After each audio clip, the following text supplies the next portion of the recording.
bonjour. Donc, on va peut-être commencer par se présenter. Je suis Eugénie Ravon, comédienne et metteuse en scène du collectif La Taille de mon âme. Et bonjour, je suis Morgane Bontemps, comédienne dans le spectacle La stratégie de l'émotion. Mais aujourd'hui, je vais parler avec les mots de Kevin Kayce, auteur et dramaturge de la pièce qui ne peut être présent aujourd'hui. Donc voilà, je suis Kevin et je joue son rôle auprès d'Eugénie. Donc, merci Kevin. Tout d'abord, on va effectivement remercier aussi le Théâtre de Chelles et le groupe des Vins. Merci beaucoup pour votre accueil et votre invitation. Oui, sans faire de faux sentimentalisme, pouvoir être ici aujourd'hui pour parler de notre création, ça fait extrêmement plaisir. Peut-être vous redire aussi le suc de notre recherche avec la stratégie de l'émotion.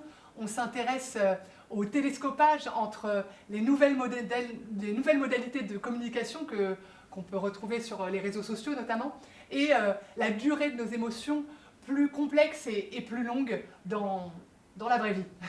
Oui, on n'a pas du tout envie d'entrer dans un procès en sorcellerie des nouveaux médias, en se demandant est-ce qu'on est pour, est-ce qu'on est contre, mais on a plutôt envie d'essayer de trouver à chaque fois les endroits de paradoxe, d'équivoque, de voir comment ça se loge dans notre quotidien, dans nos intimités, dans nos sadomasochismes.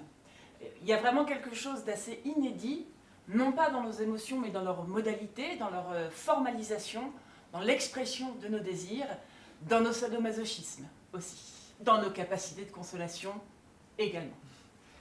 Et peut-être pour voir ce travail vraiment avec les bons yeux, les bonnes lunettes, vous dire vraiment qu'il s'agit d'un petit zakouski, quoi, d'une petite mise en bouche du travail, bien sûr. Oui, hein, c'est une petite lucarne qui donne à voir certains fils dramaturgiques que nous souhaitons tirer.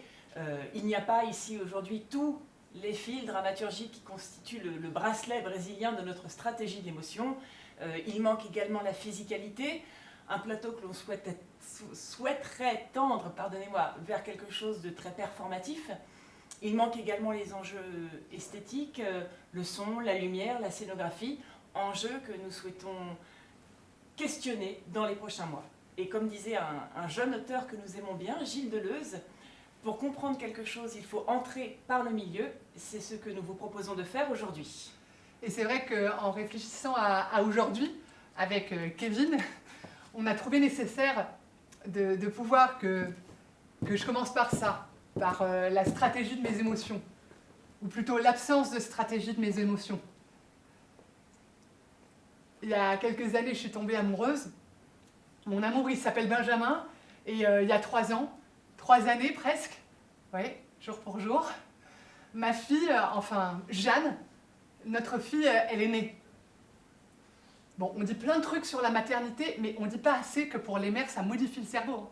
Ça modifie toutes les ramifications neuronales, ça transforme tout notre rapport au monde à ce qu'on ressent, à ce qu'on croyait ressentir avant. Je veux dire, on n'est plus pareil. Quand Jeanne est née, j'étais folle. Enfin, je veux dire, beaucoup plus folle que d'habitude. Je suis quelqu'un de... Je lutte pour paraître équilibrée, alors qu'en fait, moi, je suis toujours trop heureuse ou trop malheureuse.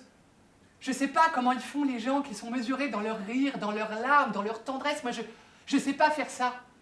Je tente de me conformer à un ordre de mesure de l'émotion, mais Bref, j'étais dans cet état-là, de bonheur fou d'avoir enfin notre toute petite fille, et on rentre chez nous après 5 jours à la maternité.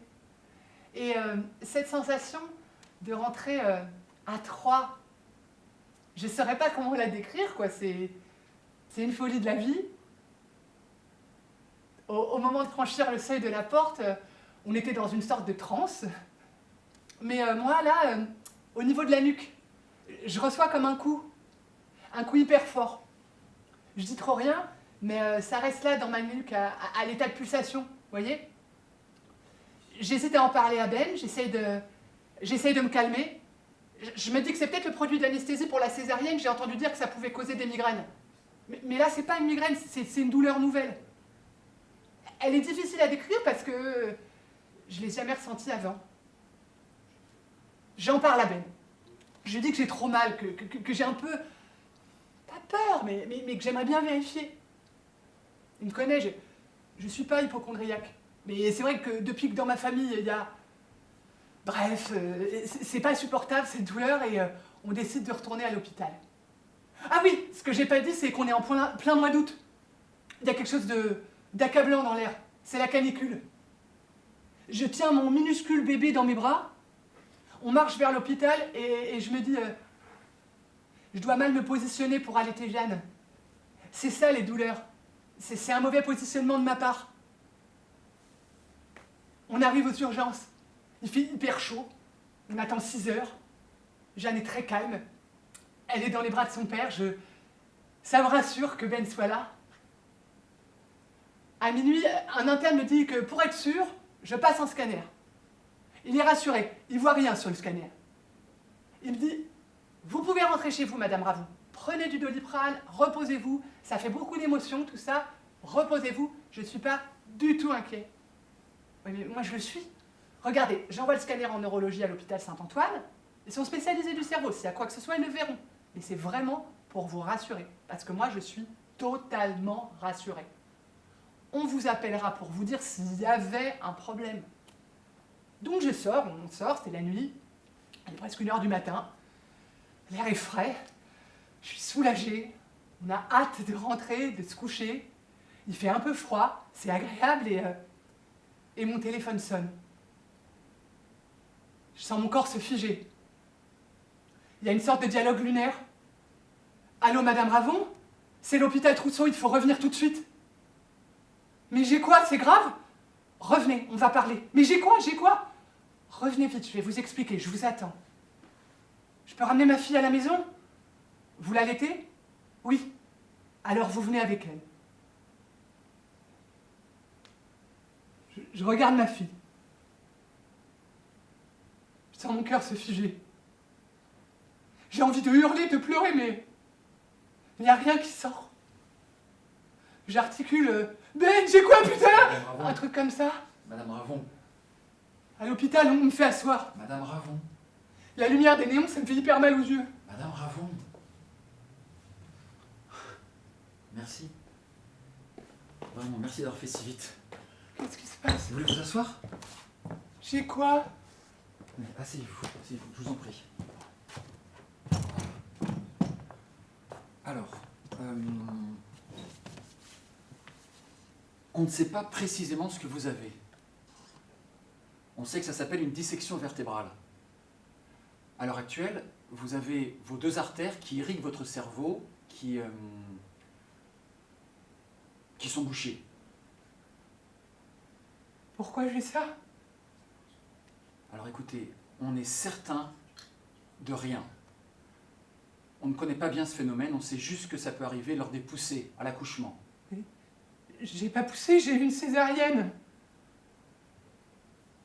Écoutez, moi je suis désolé, je ne peux pas vous en dire davantage. Mais je vais être opérée? Écoutez, pour l'instant, on n'a pas assez d'éléments de vérification. On va vous garder à Trousseau cette nuit et vous allez être perfusé avec de l'aspirine, comme ça vous serez sous contrôle. Je peux rentrer chez moi? Non, Madame Ravon, vous comprenez ce que je vous dis? On va vous garder cette nuit à Trousseau et demain, vous serez transféré à Saint-Antoine pour des examens complémentaires. Je peux venir avec ma fille? Je l'allaite. Elle a quel âge? 5 jours. Eh ben merci. Non mais vraiment, merci Eugénie, quoi. Merci de me faire venir comme ça sur ce spectacle. Moi, ça fait 2 ans que j'ai pas joué. C'est long, hein.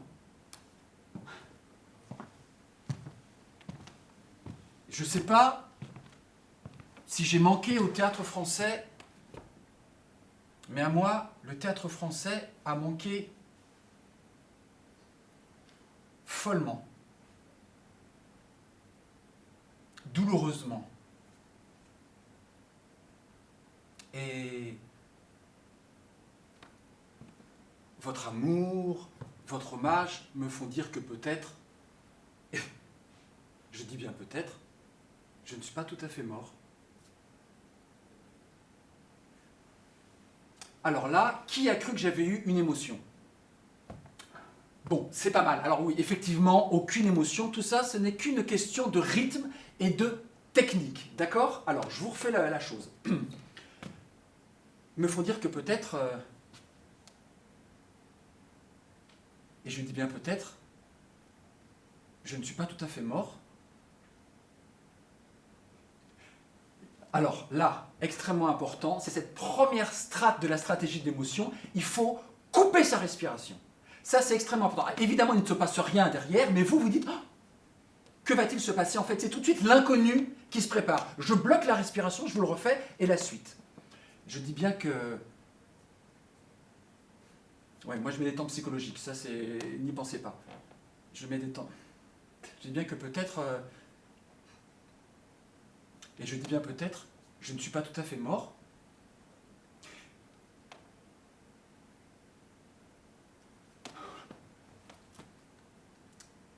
Attends, je ne vais pas...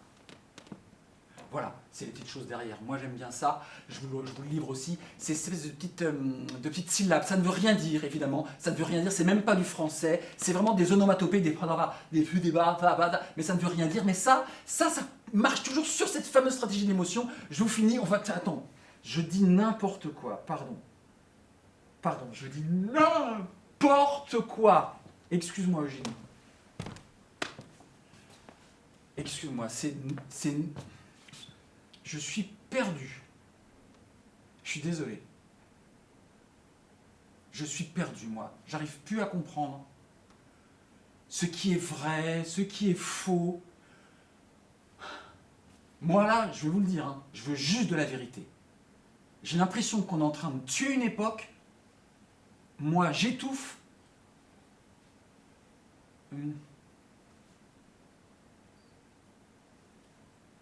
Mais... c'est... Merci Stéphane. Merci. Alors, même si on en a parlé précédemment, je vais me permettre de revenir sur l'origine de la recherche. Donc, il y a donc cet accident vasculaire cérébral à la naissance d'un enfant. Cette expérience intime entre la joie la plus pleine et l'angoisse la plus profonde a constitué un télescopage émotionnel puissant et bien loin des injonctions classiques de la maternité. C'est l'origine de la recherche. Ça nous a poussé à nous intéresser plus généralement sur les émotions ambivalentes, contradictoires, qu'on peut ressentir lors des grandes étapes de vie. Les grands moments que peuvent être les naissances, les enterrements, les deuils, les séparations, tous ces événements qui nous font et qui façonnent nos identités. Lors de ces moments intimes, on peut se sentir aux prises avec notre irrationnel et avoir des émotions contradictoires bien loin des règles morales et sociales. Ces instants de bascule-là, c'est le point de départ de la stratégie de l'émotion. Dans cette aventure, je suis étroitement accompagnée par Kevin Kayes, auteur et dramaturge.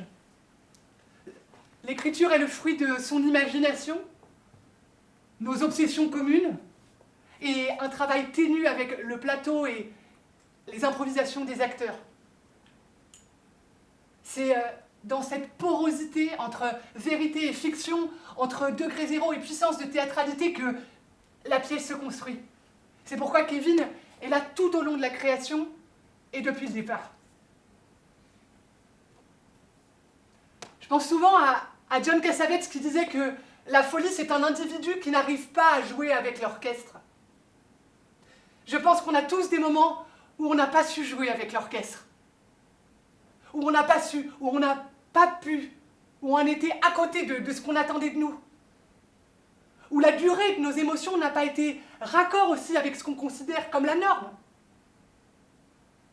Or, il y a des hontes enfantines qui ont duré 5 minutes et qui vont constituer des carrières artistiques entières.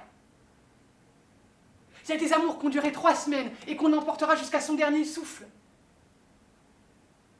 Les exemples d'émotions ambivalentes et contradictoires ne manquent pas. Je veux dire, désirer ardemment quelqu'un à l'enterrement d'un proche,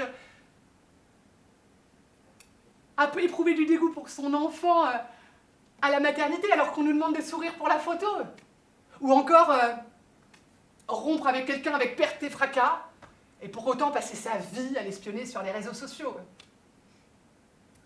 Avec Kevin Kais, notre dramaturgie s'intéresse donc à tous ces instants intimes inattendus, à rebours des injonctions médiatiques mainstream. Ces injonctions qui lissent, qui normalisent nos affects, pourtant complexes, surprenants. Parfois c'est comme si tout se passe comme si on était presque anesthésiés devant nos écrans, tant nous sommes sollicités pour nous faire verser des larmes. Ce spectacle, il se pense comme un contre-programme, pour retrouver nos capacités à être émus et s'interroger sur la manipulation de nos émotions intimes, avec les outils du théâtre. Bon, évidemment, le théâtre, c'est quand même le lieu par excellence de la manipulation des sentiments du spectateur. Et je crois qu'au théâtre, comme sur les réseaux sociaux, on a un certain plaisir à être manipulateur et à être manipulé. Le récit de cet accident vasculaire constitue le fil rouge d'une fiction autour de laquelle graviteront des figures intenses, aux prises avec leurs émotions ambivalentes et contradictoires. Et dans cette fiction, il y aura des pas de côté, parfois même des numéros où on s'interrogera sur la manipulation de nos émotions. Avec les outils du théâtre, donc. Les acteurs passeront d'un registre très intime à une grande puissance de théâtralité. Ils passeront donc d'un registre à l'autre, et ça sera perceptible dans la mise en scène, où on pourra alterner une adresse frontale, directe, au présent presque documentaire, au temps de la fiction et du quatrième mur. Comme vous l'avez compris, c'est un spectacle fondé sur l'art de l'acteur, et mes 7 partenaires de jeu, ils ne sont pas tous là aujourd'hui, on est 8 au total au plateau, ils ont entre 30 et 60 ans, et leur virtuosité d'incarnation leur permet de passer d'un registre à l'autre, leur permet aussi de faire affleurer l'humour dans les larmes, la joie dans le tragique. C'est exactement cette ligne de crête ténue qui m'intéresse follement. Avec Emmanuel Clolus, le scénographe, la scénographie qu'on imagine est très simple. Un espace blanc pourra devenir à la fois un hôpital, puis un laboratoire, puis un sauna. Et puis, avec des touches de bleu clin et de doré, on pourra avec presque rien nous faire basculer dans un rituel de deuil, chorégraphié et choral. Dans cette dramaturgie du seuil émotif, la musique jouera évidemment un rôle central. Philippe Gouin, acteur polyinstrumentiste, et Colombine Jacquemont, la créatrice sonore, s'emploieront à manipuler nos émotions par ce médium-là aussi, bien sûr. Enfin, j'accorde une importance capitale au corps, à la physicalité, pour pouvoir nous relier à notre irrationnel, à l'intraduisible, aux forces de l'invisible, à nos arrière-mondes. Et je souhaite des corps puissants, ardents, électriques et polymorphes au plateau. Et c'est pourquoi j'ai fait appel à Garance Sylve, qui est danseuse et performeuse, et qui va donner de la chair à nos corps tout au long de la création. Je crois que j'ai dit l'essentiel. Merci beaucoup de m'avoir écouté.